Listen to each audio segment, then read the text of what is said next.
नमस्ते दोस्तों, मैं वास्तुशास्त्री डॉक्टर सुमित्रा अग्रवाल आप सबको नवरात्रि की हार्दिक शुभकामनाएं। आज बात करेंगे माता सिद्धिदात्री की। सिद्धिदात्री माने सिद्धियों को देने वाली। तो सिद्धिदात्री माता जो हम जानते हैं 8 सिद्धियां हैं, उन सिद्धियों को अगर आप प्राप्त करना चाहते हैं तो माता सिद्धिदात्री को पकड़ना होगा। अब बात करते हैं, जैसे आज ज़माना है मोबाइल का और हम फ़ोटो भी बहुत ज़्यादा खींचते हैं, सेल्फी भी खींचते हैं, काफ़ी फ़ोटोज़ को जूम इन जूम आउट करते हैं। तो कैसे माता सिद्धिदात्री जूम इन और जूम आउट वाली देवी है वो बताना चाहूँगी। हमारे जीवन में आप देखिएगा बहुत सारी जिनके जीवन में समस्याएं होती है वो व्यक्ति अपने समस्याओं को काफ़ी बढ़ा के बताते हैं और काफ़ी सारे लोग समस्याएं बहुत होती है और समस्या को बहुत कम करके बताते हैं।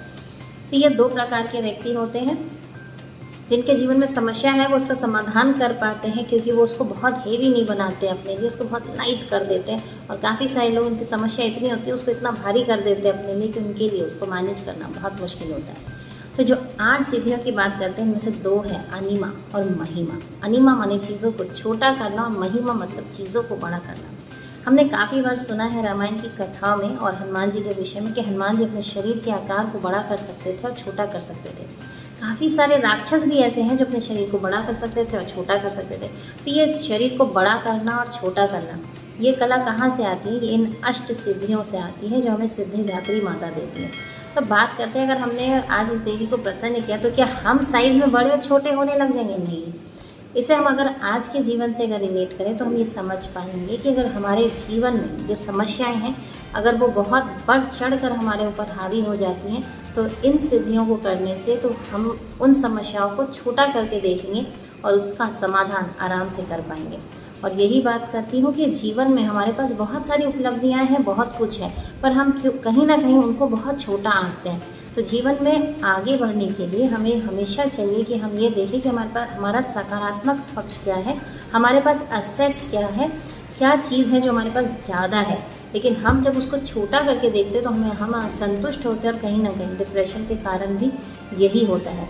तो अगर जो व्यक्ति चाहते हैं कि वो डिप्रेशन में ना रहे या उनके पास जो है उसमें संतुष्ट रहे या खुश रहे या जीवन को सकारात्मक पक्षों की तरफ अग्रसर करने के लिए आज की इस देवी का ज़रूर आराधना करें।